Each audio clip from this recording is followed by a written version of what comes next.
عدلیہ سے لے کے میڈیا سے لے کے تمام وعدہ، تو اس کو تسلیم کر کے ملک کو آگے بڑھنا چاہیے۔ باقی آپ کا جہاں تک سوال ہے، یہ ہماری سیاست کا جو سفر ہے دائروں میں مقید سفر ہے، تو گیم وہی رہتی ہے چیس بورڈ پہ، کردار بدل جاتے ہیں اور شریک جرم نہ ہوتے تو مخبری کرتے، تو یہ سارے کردار ہیں اور مکافات عمل کا کھیل ہے۔ لیکن اس میں عام آدمی کے لیے کیا ہے؟ لیاقت علی خان سے لے کے سابق وزیر اعظم تک، یہاں صرف جو وزیر اعظم کی کرسی پہ بیٹھتا ہے ہاٹ سیٹ پہ وہی نائل ہوتا ہے، تو باقی جو لوگ مقدس ہیں یہاں کیا نہیں کرتے۔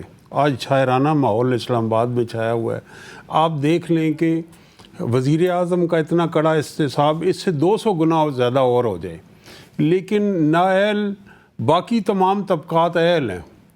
وزیر اعظم، ہر وزیر اعظم ہے جو وہ نائل ہے۔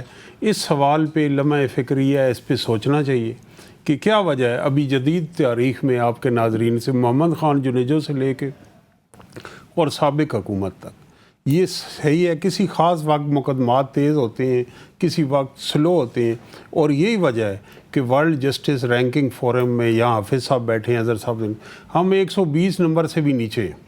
یہ نظام انصاف جو ہے اس میں عام آدمی جب اس کا معاملہ ہو کسی وجہ سے، اس کے مکان پہ قبضہ ہو، بیوہ کے پلاٹ، وہ پہلی کوشش کرے گا کہ میں آؤٹ آف کورٹ سیٹلمنٹ کروں۔ تو یہ ایک بہت بڑا لمحہ فکریہ ہے کہ اس میں ایک عام آدمی کے لیے انصاف نہیں ہے، اور میں سمجھتا ہوں کہ سابق وزیر اعظم بھی عام آدمی ہو جاتا۔ بالکل صحیح، وہ کو کیونکہ وہ عوام کا نمائندہ ہے تو عام آدمی ہے، تو اس کے اوپر سوچنا چاہیے ہمیں کہ اور یہ ریفارم کرنی چاہیے۔ معاشرہ کو آگے بڑھنا ہے، اور آگے بڑھنے کے لیے اس وقت پاکستان میں آپ نے پروگرام کا جو ابتدائیہ شروع کیا بڑا خوبصورت، قرآن مجید کی جو بے حرمتی ہے اس پہ ہم رنجیدہ ہیں اور ہمارے جذبات جو ہیں وہ مجروح ہیں، لیکن پوری قوم ایک ہوئی ہے۔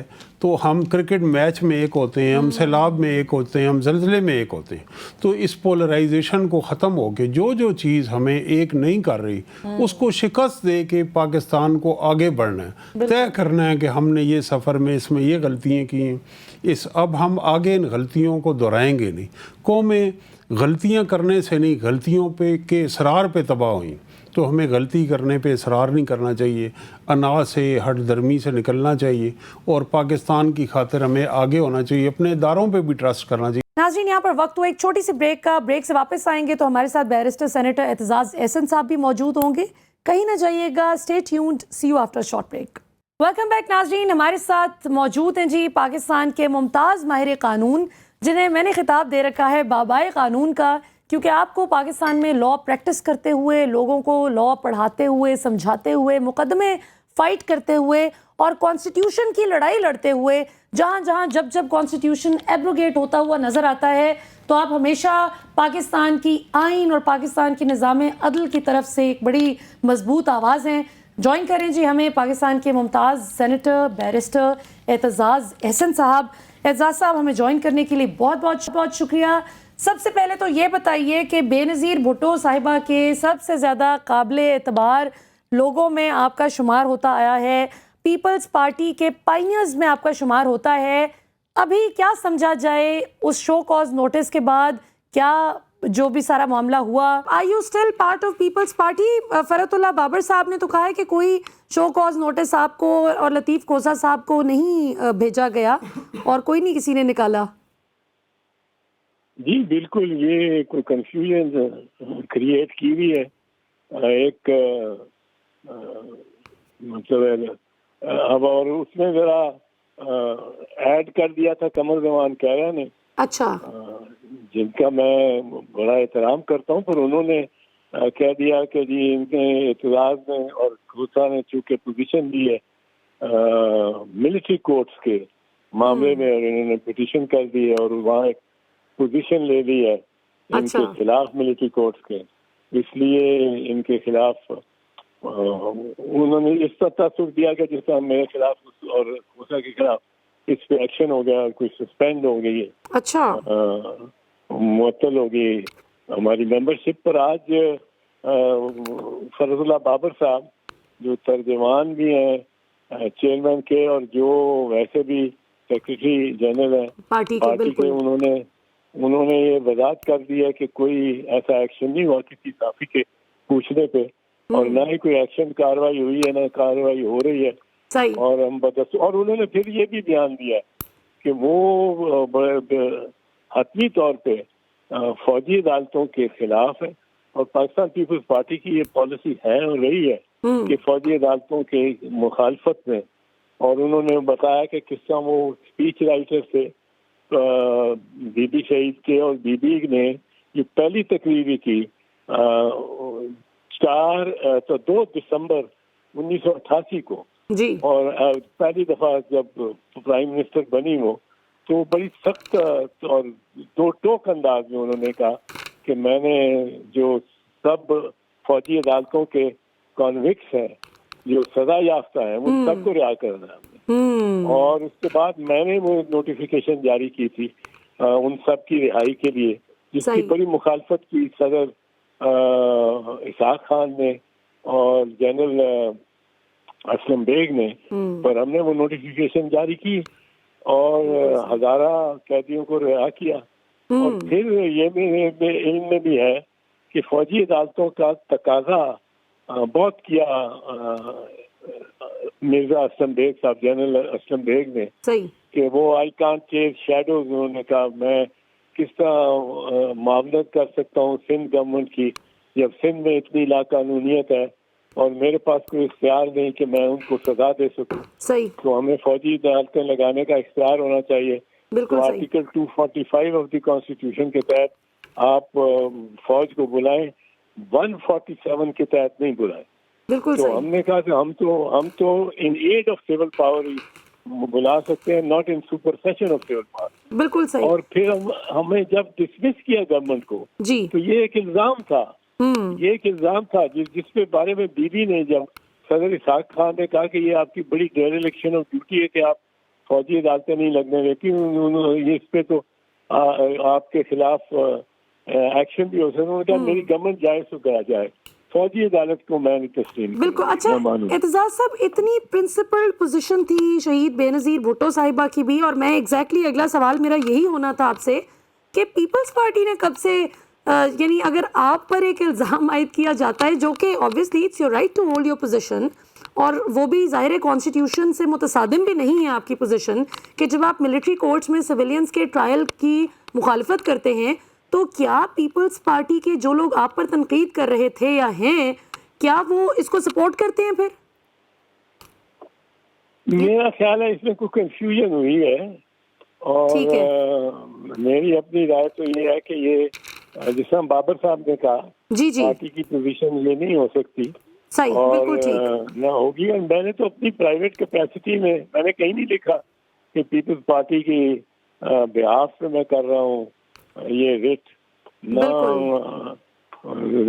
لطیف کھوسا نے کہیں کہا کہ اعتراض احسن میرا کلائنٹ اس بنیاد پہ کر رہا ہے. میں تو ایک ہیومن رائٹس ایکٹیوسٹ اور بالکل طور پہ اس کو کیا ہے. بالکل صحیح. میں سمجھتا ہوں یہ کہ یہ بڑی کلیئر چیز ہے کہ ان عدالتوں کو لگانے کے لیے جب یہ اتفاق کے رائے سے ساری قومی اسمبلی اور سینٹ کے اتفاق کے رائے سے مکمل اتفاق کے رائے سے یہ لگی تھی 4 سال رہی تھی 2015 سے 2019 تک. تو ایک 2 آئینی ترامیم کی گئی تھی، آئین میں ترمیم کر کے ان کو لگایا گیا تھا. صحیح. اب وہ آئین میں اگر ترمیم کر لیتے ہیں وہ تو ٹھیک ہے، وہ کر لیں، لیکن آئین میں ترمیم اس وقت نہیں کر سکتے کیونکہ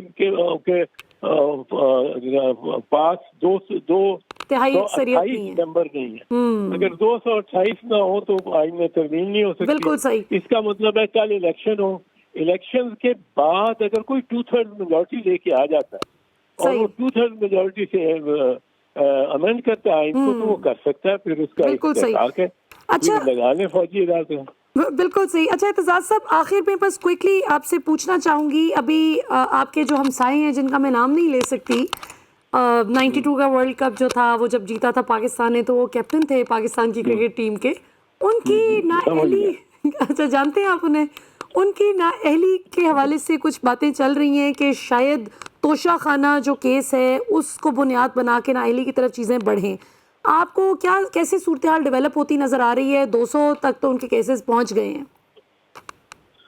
ہاں 200 کے کیسز تو بندہ مطلب ہے کوئی بھی ہینڈل کرنا بڑا ایڈمنسٹریٹولی مشکل ہے کہ کہاں کہاں جائے, کس شہر میں جائے, کس دن جائے, اور جائے اور واپس آئے اور پھر جائے. تو بڑی ایک پرابلم اس کو ضرور پڑی ہے. اور دوسری پرابلم جو کلیئر ہے جس سے یہ نظر آتا ہے کہ کچھ یہ بڑھنا چاہتے ہیں ڈسکوالیفیکیشن سے, جو ابھی آرڈیننس کے ذریعے صدر قائم مقام صدر سنجے گاندھی نے جو آرڈیننس جاری کیا ہے اور ترامیم کی ہیں, ایک وہ پہلے 90 دن سے پچھلی اصلاحات میں 90 دن سے کم کر کے ریمانڈ کا دورانیہ 30 دن 30 دن اب وہ 30 دن کا دیا گیا. پھر وہ دوسری بات یہ ہے کہ اس میں اب یہ ثوابدیدی اختیار دے دیا چیئرمین کو, ایک کسی ملزم کو انکوائری سٹیج پہ گرفتار کرنے کا, جو تھا پہلے لیکن ہماری ترامیم کے ذریعے اس کو ختم کیا گیا تھا.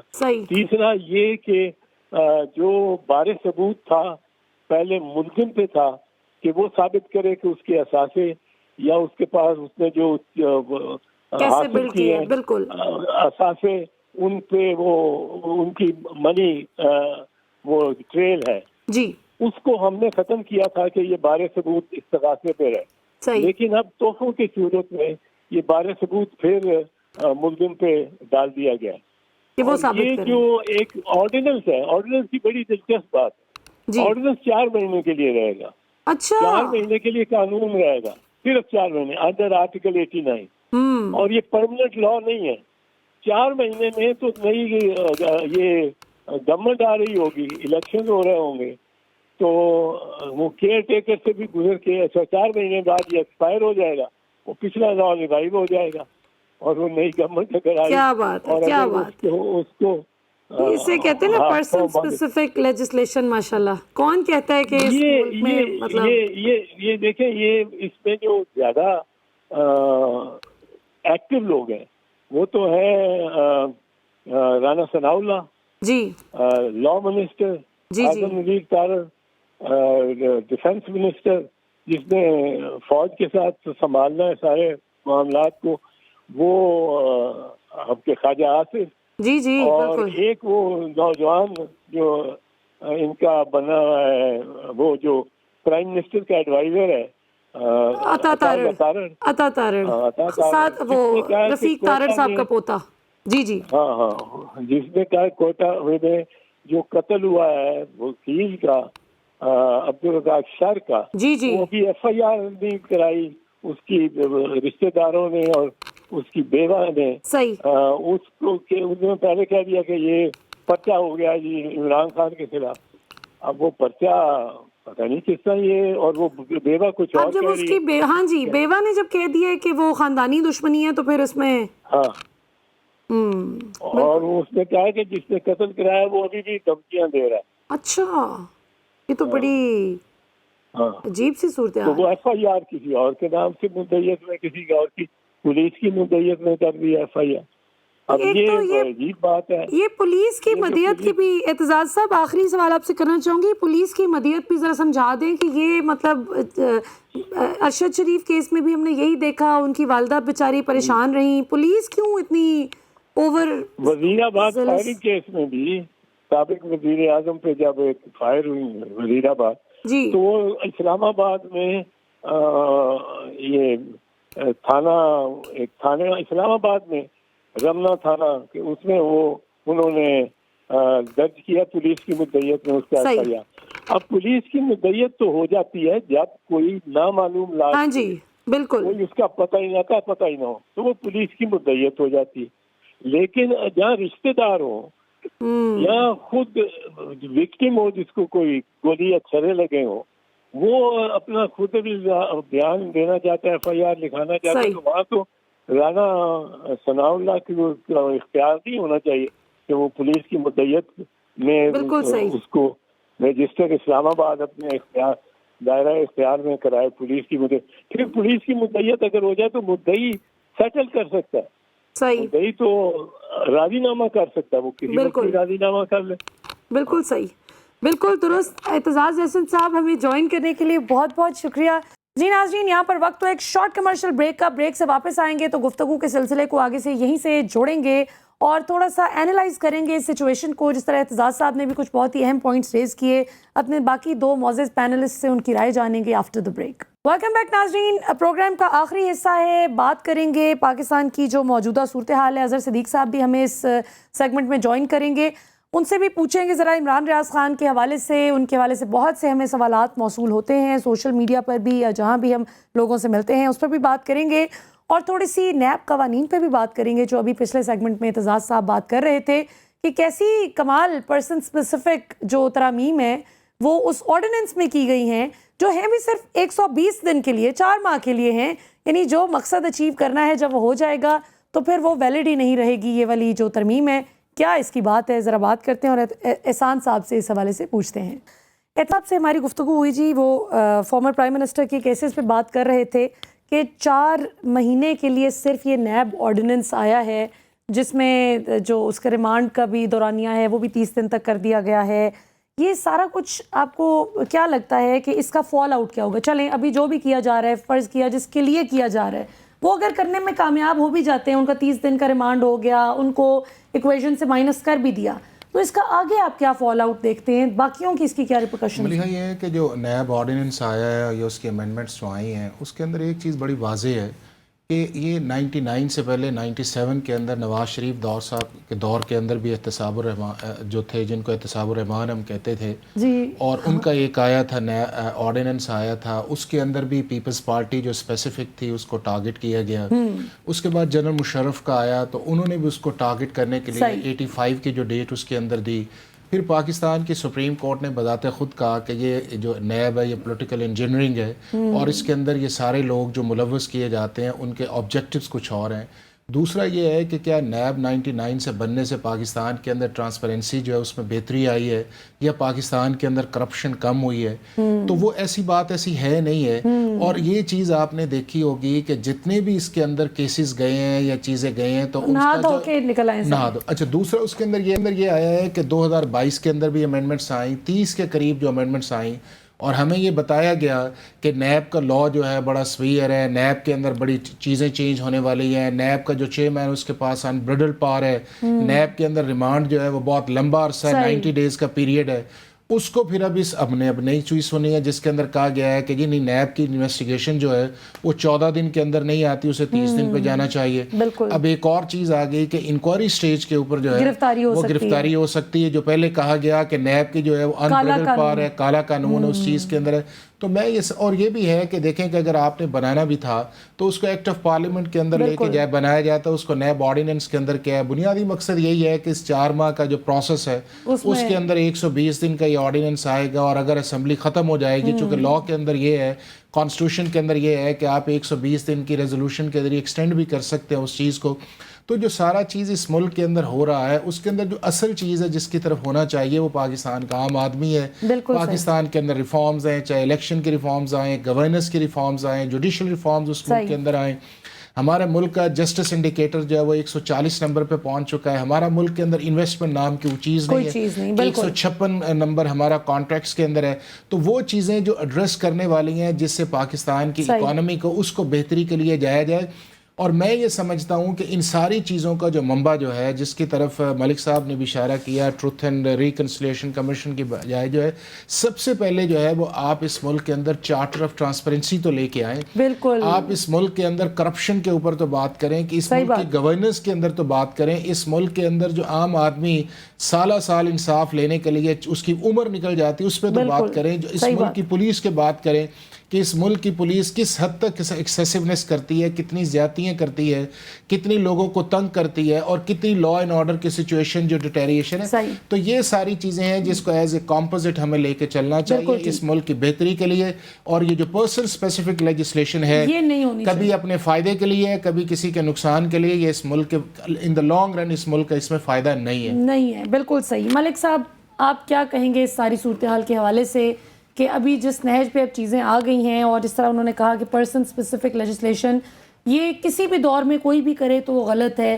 ابھی کچھ دن پہلے شاہد خاقان عباسی صاحب ہمارے پروگرام میں موجود تھے, تو انہوں نے تو سرے سے کہہ دیا کہ نیب کو ہی ختم کر دینا چاہیے کیونکہ نیب کچھ ریکور تو کر نہیں پا رہا. اور دوسرا یہ کہ انہوں نے کہا کہ مجھے کوئی 100 پیشیاں میں بھگت چکا ہوں, جو کہ بڑی مطلب وہ تھی کہ اور ملیہ ایک چیز جو بڑی امپورٹنٹ ہے کہ جس کے اندر پہلے نیب میں یہ تھا کہ جو اونس آف پروف تھا وہ آپ نے ایکیوز کی طرف رکھا اور اس کو جو ہے کہا گیا کہ یہ جی بڑا ظالم ہے, چونکہ لا کے اندر کرمنل میں بھی یہ ہے کہ پروسیکیوشن کا کام اس کو کرے. اب امینڈمنٹ کے اندر آپ نے پھر جو ہے وہ اونس شفٹ کر کے تو آپ نے ایکیوز کی طرف کر دیا ہے. تو اتنی بڑی جو شفٹ ہے اس کے اندر جو ہے وہ کسی نہ کسی جگہ جو ہے وہ جو گڈ انٹینشن کا ایک کانسیپٹ لا کے اندر ہے وہ نہیں ہے. اور اس کا مطلب یہ ہے کہ 2022 کی جو امینڈمنٹس کی گئی تھیں اس کے اندر بھی سپریم کورٹ کو جلد فیصلہ کر کے اس مسئلے کو بھی حل کرنا چاہیے. بالکل صحیح. ملک صاحب, میں کہوں گا کہ انسٹیٹیوشنل فیلئر ہے اور یہ احتساب کا ہم ایک صاف, شفاف اور ٹرانسپیرنٹ میکنزم بنانے میں ناکام رہے. اسی وجہ سے ہماری جو ججمنٹس ہیں بہت ساری وہ دنیا کے اندر ان کو وکٹمائزیشن کی نظر سے دیکھا جاتا ہے. تو یہ چراغ سب کے بجھیں گے, ہوا کسی کی بھی نہیں. یہ جو ایک کنسنسس ڈیولپ ہوا تھا کہ نیب لاز میں امینڈمنٹ کرنا, یہ اجتماعی دانش تھی. پیپلز پارٹی, نون لیگ نے سفر کیا. آج ابھی تک ہم جو انگریز کے کالے قوانین نہیں ختم کر سکے. حافظ صاحب بیٹھے ہیں, اعتزاز صاحب ہیں, ایم-پی-او اور جو ہے دفعہ 144 پی سی اور 1898 کا کرمنل پروسیجر کوڈ. تو منٹو کا افسانہ جو نیا قانون آزادی کے بعد چھایا ہوا تو اس میں اسی کی جانب اشارہ دیا گیا تھا. ہم انگریز کے اثر نو کالے قوانین مزید بناتے جا رہے ہیں. قومیں جب آزاد ہوتی ہیں تو وہ آزاد نقطہ نظر سے خود مختار طریقے سے وہ قوانین بناتے ہیں جو قوموں کو آزادی دلاتے ہیں. ہم نے وہ قوانین بنائے ہیں جس سے ہم نے انسانوں کو جکڑا ہوا ہے. تو یہ ایک لمحہ فکریہ ہے. 14 اگست بھی آنے لگا ہے, زیادہ دور نہیں. اس پہ ہمیں اجتماعی طور پہ سوال اٹھانا ہو کہ ملک تب آزاد ہوتے ہیں جب عوام آزاد ہوں, جب پسے ہوئے طبقات آزاد ہوں. تو نہیں تو پھر وہ یہ ساری چیزیں جو ہیں کوسچنیبل ہے. ایسے لاز بنانے چاہیے ہمیں کہ جس کے ذات لوگ, ادارے جو ہیں وہ مضبوط ہوں اور عوام آزاد اور خود مختار ہوں اور ریاست ترقی کرے. اس کی راہ جو ہے وہ رول آف لا ہے, قانون کی حکمرانی اور ایک ٹرانسپیرنٹ جسٹس سسٹم. تو رول آف لا کس طرح آئے گا ملک صاحب؟ رول آف لا آنے کے لیے 3 طریقے ہیں, میں مختصراً بتا دوں. ایک ہے کہ ہمیں اسٹرانگ پارلیمنٹ چاہیے اور آزاد اور خود مختار عدلیہ چاہیے, اور جو تیسرا ستون ہے میڈیا کا, آزاد اور ذمہ دار میڈیا چاہیے. جب یہ 3 ادارے کمزور ہوں تو آپ سمجھیں کہ رول آف لا کی منزل دور ہے. اگر آپ کی پارلیمنٹ سپریم نہیں, اس کی کیپیسٹی ویک ہے, اگر آپ کی عدلیہ جس طرح حافظ صاحب نے بتایا ورلڈ جسٹس رینکنگ فورم میں ڈیلیور نہیں کر رہی, اور اگر آپ کا میڈیا جو ہے وہ سانس لینے پہ دشواری محسوس کر رہا ہے, تو رول آف لا کوئی اور شارٹ کٹ اس کا نہیں ہے کہ ان 3 اداروں کے مضبوط ہوئے بغیر رول آف لا مضبوط ہو سکتا. بالکل صحیح. اظہر صدیق صاحب, آپ کی طرف واپس آتے ہیں اور آپ سے بس لاسٹ کویسچن پوچھنا چاہوں گی عمران ریاض خان کے حوالے سے, کیونکہ میں کوئی بھی ویلاگ کروں, کہیں پہ بھی جاؤں, لوگ بار بار ایک ہی بات پوچھتے ہیں. سوشل میڈیا پہ بات کی جائے تو کویشچن میں پوچھتے ہیں, اور کیوں نہ پوچھیں, جو کوئی ملتا ہے وہ بھی پوچھتا ہے کہ ایک ہنستا بستا جیتا جاگتا انسان جو کہ بڑی زبردست طریقے سے اپنی صحافتی ذمہ داریاں نبھا رہا تھا, آپ اس کی رائے سے اختلاف کر سکتے ہیں, آپ اس کی نقطۂ نظر سے بالکل اپنا جو اختلاف ہے اس کو آپ بالکل اس کا اظہار ہر طریقے سے کر سکتے ہیں, لیکن یہ تو کوئی بات نہ ہوئی کہ اس کا پتہ ہی نہیں چل رہا کہ ہے کدھر. اب آپ ان کے وکلاء کی ٹیم میں شامل ہیں, پلیز بتا دیں کہ عمران ریاض خان صاحب کدھر ہیں, کب تک ان کی واپسی متوقع ہے, اور یہ کیا چل رہا ہے؟ پہلی بات تو جو ہے نا عمران ریاض کے حوالے سے ہر ایک کو پتا ہے کہ کہاں ہے اور کیوں رکھا گیا ہے. صرف آواز بند کرنے کے لیے رکھا گیا ہے, اور کورٹوں یعنی اتنی ایویڈنس موجود ہے اور کورٹوں میں صرف وقت دیا جا رہا ہے, وقت لیا جا رہا ہے کہ کسی نہ کسی طریقے سے یہ کام سارا جو مکمل ہو جائے یا یہ گورنمنٹ جو ہے اپنا وقت پورا کر لے. پروسیس یہ ہے جو سارا یہ اس طرف لے جایا جا رہا ہے. میں نہیں اتفاق کرتا اس بات سے اوپر بھئی اگر کسی نے غیر قانونی طور پر رکھا ہوا ہے تو چھوڑیں اس کو, اگر اس نے کوئی جرم کیا پرچہ دیں یا کاروائی شروع کریں, لیکن اس طرح آپ گرفتار کر کے نہیں رکھ سکتے. آپ کمروں میں بند کر کے رکھ لیں اور یہ کہیں کہ آپ مطلوبہ, اگر کسی کو ڈر یا خوف ہے, اور عمران ریاض نے پہلے پرچے بھگتے تو ہیں, کتنے پرچے کیے گئے, ان پرچوں سے پرچے خارج ہوئے, اب تو کوئی وجہ نہیں ہے نا. اب تو یہ غیر قانونی طور پر آپ حراست میں رکھ کر آپ ریاست کے اندر ریاست اگر قائم کر لیں تو اس کی اجازت نہیں دی جانی چاہیے. یہ سوچنا چاہیے ارباب اختیار کو. ہماری عدالتوں کو بھی چیف جسٹس صاحب نے بھی اس پہ لاسٹ ٹائم پہ آرڈر کیا تھا. لاہور ہائی کورٹ کے چیف جسٹس کے سامنے بھی معاملہ یہی چل رہا ہے, وقت دے رہے ہیں, وقت دے رہے ہیں, وقت دے رہے ہیں. بھائی اگر پتہ ہے تو لے کے آئے نا. اور کہا جاتا ہے کہ معاملہ تو ہو رہے ہیں, طے ہو رہے ہیں. معاملہ کیا طے ہونے ہیں سارے معاملے کے, ہر ایک کو پتہ ہے کہ آپ خدا رہا عمران ریاست کی دیکھیں ریاست کی ذمہ داری ہے اس کی زندگی سلامتی اور وہ اگر خدا نہ خواستہ اگر یہ ریاست کے اندر یہ ہونے لگ جائے گا پھر تو اللہ ہی حافظ ہے. یہ سوچنے والی بات ہے. بالکل صحیح. ہمیں اور ہمیں سختی سے اس پہ عمل کرنا چاہیے. پوری قوم کو آواز اٹھانی چاہیے کہ عمران ریاض نے اگر کوئی جرم کیا تو جرم سزا دے آپ. بالکل صحیح. اس کو اس طرح رکھ نہیں سکتے. بالکل ٹھیک ہو گیا. بالکل صحیح, بالکل صحیح. اظہر صدیق صاحب بہت بہت شکریہ. آپ پروگرام کو چونکہ وقت اختتام کو ناظرین پہنچ رہے. اظہر صدیق صاحب آپ کا بہت شکریہ, ملک صاحب آپ کا بہت شکریہ, طاہر ملک صاحب اور احسان صاحب آپ کا بھی بہت بہت شکریہ. آپ سب نے اپنے قیمتی وقت میں سے ہمارے لیے وقت نکالا. ناظرین آپ نے آج کا پروگرام دیکھا. اگلے ہفتے جمعے کی رات 8 بجے انشاءاللہ آپ سے پھر ملاقات ہوگی. پاکستان زندہ باد.